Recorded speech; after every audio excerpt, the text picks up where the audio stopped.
जी, आज जो आपकी अध्यक्षता में ये कार्यक्रम हुआ है और जो कि आप एक दूसरी पार्टी में भी, जो सैनिक की पार्टी में भी आप बड़े पद पर रही हैं, राष्ट्रीय अध्यक्ष में, और इसमें आज आप इस क्या अलग से महसूस हुआ कि आपने ये पार्टी ज्वाइन की और आज इस पार्टी में अलग से क्या देख रहे हैं आप?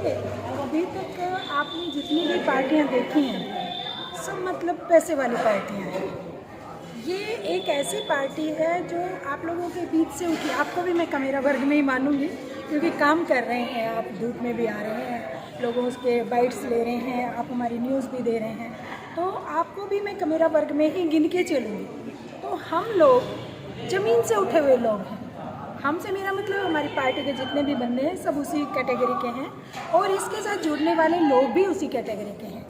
तो ये सरकार हम बनाने की बात इसलिए करते हैं कि अब तक जो समस्याएं हमारे गरीब तबके की सुनी नहीं गई। और एक चीज़ और बता दूँ, ये सर्वजातीय पार्टी है, किसी तरह का वहम नहीं कि इसमें ओबीसी SC ST की बात है। सर्वजातीय पार्टी है क्योंकि गरीब तो हर जाति में है। गरीबों की बात कर रहे हैं तो गरीबों के लिए तो जैसे सैनी साहब जिस पार्टी में आप पहले भी रहे हैं उसको छोड़कर आप इस पार्टी में आए हैं, और बसपा भी गरीबों की बात करती है, तो गरीबों के लिए तो और मान लिया जाए कांग्रेस और बीजेपी की बात करी जाए तो वो भी गरीबों की बात करते हैं। नहीं, बात करते हैं, लेकिन आप देखेंगे तो बड़े बड़े महल स्विट्जरलैंड में उनके स्विस बैंकों में खाते, हमारे एक गरीब कमेरा बंदे के तो खाते नहीं मिलेंगे आपको स्विस बैंकों में।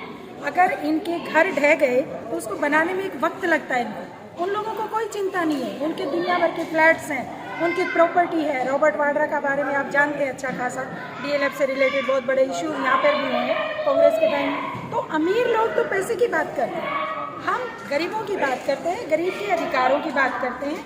और जो शोषित बंदे रह चुके हैं उनको हक नहीं मिले, चाहे वो किसी भी वर्ग के हों, किसी भी जाति के हों, उनको हक दिलाने के लिए सिर्फ गरीब लोगों की बात करते हैं। इसमें जैसे मैंने पहले भी बोला कि सैनी साहब की सैनी साहब की पार्टी को आपने किस वजह से छोड़ा, क्या कारण रहा, क्या कारण रहा? मैं आज ये बात चली तो मैं बताना चाहूँगी, सैनी साहब की जो पार्टी है लोकतंत्र सुरक्षा पार्टी, उसके मुद्दे बहुत ही अच्छे थे, बहुत लोकप्रिय मुद्दे थे और लोगों के दिल से छूने वाले मुद्दे थे और बहुत बड़ी बड़ी रैलियां भी हुई, बहुत अच्छा तरक्की पे थे हम लोग।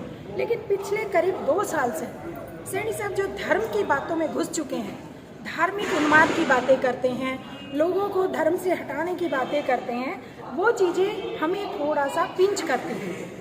आप जिस देश में रह रहे हैं उस देश की अपनी एक सभ्यता है, उसके रिवाज हैं, रीति रिवाज हैं, हर धर्म के लोग यहाँ पे रहते हैं।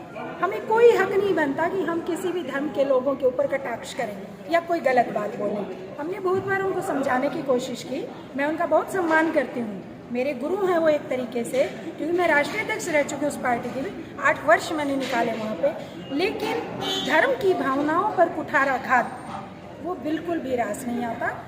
अगर कोई पार्टी राजनीतिक है, मैं एक बात मेरी पूरी होने दीजिए, कोई भी राजनीतिक पार्टी धर्म के बारे में बात करके कभी भी इलेक्शन नहीं जीत सकती, ये तो आप भी जानते हैं। हमें सबके धर्म का सम्मान करना चाहिए। जो सैनी साहब थोड़ा भटक चुके हैं उन चीज़ों से, उनका टॉपिक राजनीति को छोड़ के धर्म पे चला जाता है। बहुत बार हमने कोशिश की, उनसे निवेदन किया, आग्रह किया, लेकिन वो नहीं माने, तो हमें लगा हमारा प्रयास सफल नहीं हो रहा, तो इसलिए मुझे हटना पड़ा।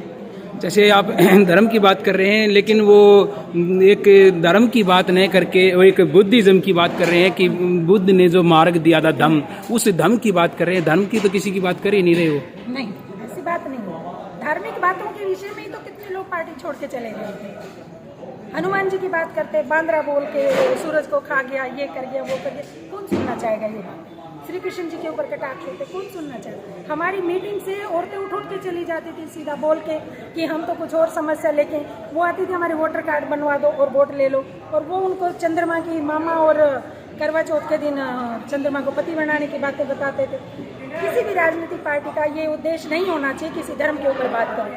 सारे धर्म संभाव की बात करके राजनीतिक पार्टी ग्रो कर सकती है, समझिए। जी, जैसे हनुमान जी की बात करी है आपने, तो हनुमान जी के विषय पर तो वो बताते हैं कि ये जो चीज़ आपने देखी है वही तो दोहरा रहे हैं वो। बहुत सी ऐसी बातें भी जो उन्होंने भी नहीं देखी फिर भी उनको बोलते हैं किसी भी बात का सबूत, बहुत वो बातें जो बोलते हैं वो भी तो लिखी हुई पढ़ रहे हैं, खुद तो उन्होंने नहीं लिखी है ना ये बातें, खुद तो एक्सपीरियंस नहीं किया है ना। हम किसी भी पीछे की लिखी हुई बात को या अब की लिखी हुई बात को, दोनों को ही बोल रहे हैं, तो एक में हम कटाक्ष कर रहे हैं, एक का हम अनुपालन कर रहे हैं, वो तो फेयर नहीं है। ज्योतिबा फुले और बाबा साहब के असली मार्ग की बात कर रहे हैं कि मैं असली मार्ग की बात कर रहा हूँ, उस पर चलने के लिए आग्रह कर रहा हूँ। वो तो हम भी कहते हैं, उस चीज़ का तो हम खुद मानते हैं कि ज्योतिबा फुले ने औरतों के लिए मार्ग प्रशस्त किया शिक्षा का। मैं फैन हूँ ज्योतिबा फुले और माता सावित्रीबाई फुले की, वो बात नहीं है। बात है धार्मिक विचारों की भिन्नता की। आप नहीं मानते कोई बात नहीं है, मैं किसी चीज़ को नहीं मानती कोई बात नहीं, मैं उस चीज़ को आपके ऊपर थोपूं नहीं। मैं नहीं मानती ना मानूं, आप मानिए, आपकी इच्छा है। प्रजातंत्र में सबको अपने अपने अधिकार हैं, लेकिन एक राजनीतिक पार्टी धर्म की बातों पर जाकर के कटाक्ष ना करके और एक धार्मिक संभाव की बात करे। Thank you.